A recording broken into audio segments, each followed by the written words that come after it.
என்பது நமது முஸ்லிம் சமூகம் தொடர்பாக அவர்களுடைய நிலைப்பாடுகள் வேறு விதமானவை. கடந்த காலங்களிலே இப்பொழுது மாத்திரமல்ல, இந்த நாட்டிலே புலி பயங்கரவாதிகள் ஆயுதங்களை தூக்குவதற்கு முன்னர் நாட்டிலே பயங்கரவாதத்தை அறிமுகப்படுத்தியவர்கள் ஜேவிபி காரர்கள். அந்த காலத்திலே நேகம் என்கின்ற ஊரிலே ஒரு முஸ்லிம் ஜனாசா விழுந்த பொழுது முஸ்லிம் ஜனாசாக்களை நாங்கள் எங்களுடைய தோள்களுக்கு மேல் சந்தூக்கிலே வைத்து தூக்கி செல்வதுதான் வளமை.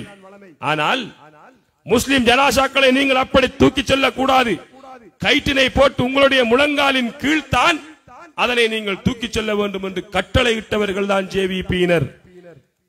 அது நாங்க இல்ல, உண்மையா நீங்க இல்ல, உங்களோட வாப்பாமார். அதைத்தான் நாங்க சொல்லவார். ஜேவிபி என்பிபியில இருப்பது அடிப்படையாக இருக்கின்ற பிரதானமாக இருக்கின்றவர்கள் யார்? ஜேவிபி காரர்கள். ஜனாதிபதி என்ன கட்சி? ஜேவிபி. விஜிதஹேரத் என்ன கட்சி? ஜேவிபி. டில்வின் சில்வா என்ன கட்சி? ஜேவிபி. கடந்த காலங்களிலே சோமவம்ச அமரசிங் என்ன கட்சி? ஜேவிபி. சுனில் ஹந்துனத்தி என்ன கட்சி? ஜேவிபி. எல்லோருமே ஜேவிபி. என்பிபி என்பது கூட்டு சமூக இயக்கங்கள், சமூக ஆர்வலர்கள், அமுக்க குழுக்கள் எல்லாம் சேர்ந்ததுதான் என்பிபி. அக்கறை பற்றிலே வேட்பாளர் நியமனம் என்பிபியினுடைய உங்களுக்கு தெரியும்.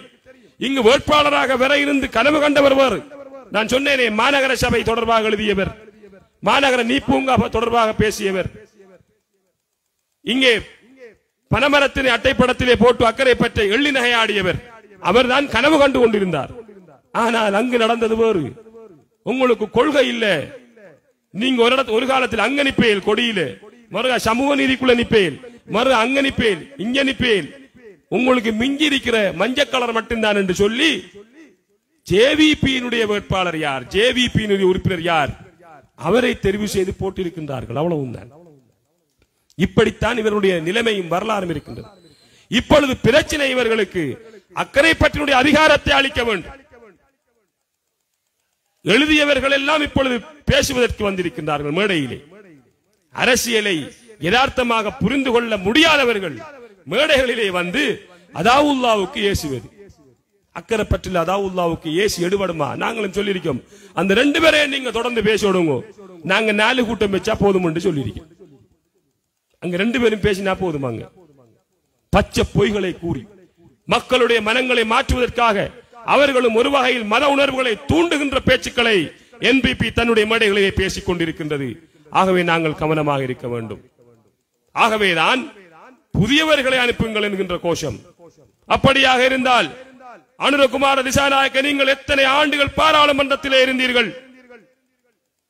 அம்பாறையில் இருக்கின்ற வசந்த பேதிச 2004ஆம் ஆண்டு யூபிஎஃப்ஏ சந்திரிகா அம்மையாரோடு இணைந்து ஜேவிபியும் சந்திரிகா அம்மையாரும் இணைந்து கேட்ட தேர்தலிலே அம்பாறையிலே பாராளுமன்ற உறுப்பினராக தெரிவு செய்யப்பட்டவர் தான் வசந்த பேதிச.